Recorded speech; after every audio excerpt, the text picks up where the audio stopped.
हमारे व्यस्त जीवन में ईश्वर की आवाज।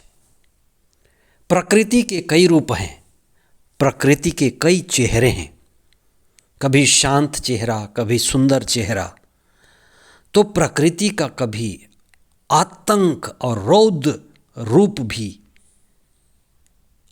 एक विचित्र चेहरा है। इसी तरह से ईश्वर भी बहुरूपीय है। कभी हम उन्हें प्रेमी पिता के रूप में देखते हैं, तो कभी कठोर और न्यायी न्यायकर्ता के रूप में। आज का सुसमाचार एक दृष्टांत है जहां ईश्वर एक न्यायी न्यायकर्ता के रूप में प्रस्तुत किए गए हैं। ये दृष्टांत हमें बताता है कि हमारे जीवन के कार्यों का जो क्रियाकलाप हम जिंदगी में करते हैं, जो भी हम चुनाव करते हैं, चाहे वो सही हो या गलत हो, हमारे जीवन के सभी चुनाव का, कार्यों का मूल्यांकन होगा। और ये मूल्यांकन ईश्वर पर श्रद्धा और पड़ोसी प्रेम की शिक्षा पर आधारित होगा। सबसे पहली बात हमें यह जानना है कि ईश्वर के प्रति श्रद्धा और पड़ोसी के प्रति प्रेम हमारे जीवन की सबसे बुनियादी बात है। और हमें हमारे जीवन में ये भाव उत्पन्न करना है और इसको जीना है कि ये सारा संसार ही एक परिवार है और ईश्वर इस परिवार को बड़े प्रेम से और अनुशासन से चलाता है। चालीसे का पहला सप्ताह 27 फरवरी 2023 सोमवार। पहला पाठ लेवी का ग्रंथ अध्याय 19 पद संख्याएं 1 और 2, 11 से 18 तक। संत मत्ती का सुसमाचार अध्याय 25 पद संख्याएं 31 से 46 तक। ईसा जो एक दृष्टांत के द्वारा हमारे जीवन में यह स्पष्ट संदेश देना चाहते हैं कि ईश्वर एक अनुशासन करता और न्याय करता है। हमारे जीवन में जो भी हम करते हैं उसके लिए हम जिम्मेदार हैं और हमें अपने जीवन में सही का चुनाव करना है। ईश्वर में सच्ची श्रद्धा रखनी है और ईश्वर के जो कई चेहरे हैं उनको पहचानना शुरू करना है। कुछ लोग कहते हैं कि हमने ईश्वर को जाना है। बहुत सारे लोग ये कहते हैं कि हम ईश्वर को देखते नहीं हैं, उनको जानते नहीं हैं, फिर हम कैसी उनकी पूजा करें। ईश्वर कहता है, मैं भूखा था, मैं बीमार था, मैं बंदी था, मैं तनाव में था और तुमने मेरा साथ दिया। कुछ लोगों से ईश्वर कहता है कि मैं भूखा था, मैं बीमार था, मैं बंदी था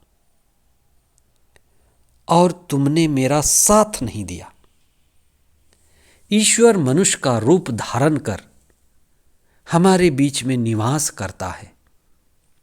ईश्वर दीन दुखियों, पीड़ितों, असहायों के रूप में हमारे बीच में, हमारे समाज में मौजूद होता है।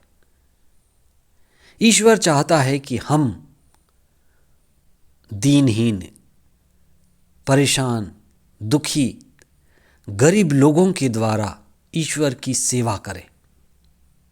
संत लूकस के सुसमाचार अध्याय 18 पद संख्या 18 और 20 में एक धनी युवक आकर ईसा से कहता है कि मुझे अनंत जीवन पाने के लिए क्या करना होगा।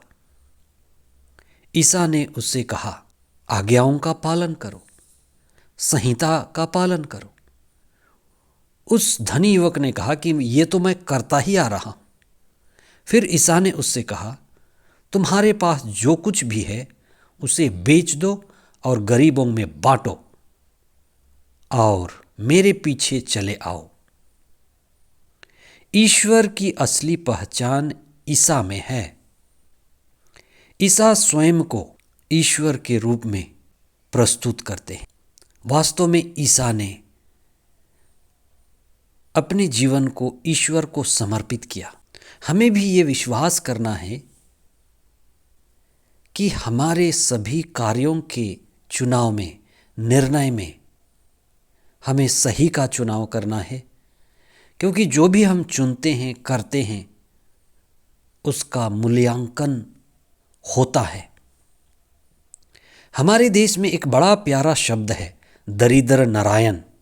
दरिद्र और नारायण, दरिद्र मतलब गरीब, नारायण मतलब ईश्वर। ईश्वर दरिद्र के रूप में हमारे बीच में आ जाते हैं और हम अनजाने ही ईश्वर को राजा मानते हैं, महाराजा मानते हैं, शक्ति कहते हैं, परम शक्ति मानते हैं और परम प्रतापी के रूप में उनको ढूंढते हैं, उनकी आराधना करते हैं। लेकिन ईश्वर तो बड़ा ही साधारण, एक भूखे के रूप में, प्यासे के रूप में, बीमार के रूप में, बंदी के रूप में, असहाय के रूप में हमारे बीच आ जाते हैं। इसीलिए कई बार हम धोखा खा जाते हैं और चूक जाते हैं। इसलिए हमें ईश्वर के विभिन्न रूपों को पहचानने की ज़रूरत है और हमारी प्रार्थना में हमें ये प्रार्थना करना है कि प्रभु हमें प्रकाश दीजिए, हमें प्रज्ञा दीजिए, हमें पवित्र आत्मा दीजिए कि हम आपके विभिन्न चेहरे को पहचान सकें। जैसे फिलिप ने ईसा से निवेदन किया था कि प्रभु हमें पिता के दर्शन कराइए। हमें पिता से प्रार्थना करना है कि प्रभु हमें अपने विभिन्न रूपों को पहचानने के लिए शक्ति दीजिए। हे प्रभु, तेरे रूप अनेक हैं और बहुत बार हम दीन दुखियों, पीड़ितों, बंदियों में आपके चेहरे को नहीं देख पाते। हमें पवित्र आत्मा प्रदान कीजिए कि हम कमज़ोरों में, पीड़ितों में आपको पहचान सके, प्रकृति में और हर एक व्यक्ति में आपके छिपे हुए चेहरे को देख सके, उनकी सेवा करें और आशीष पाएं। आमीन।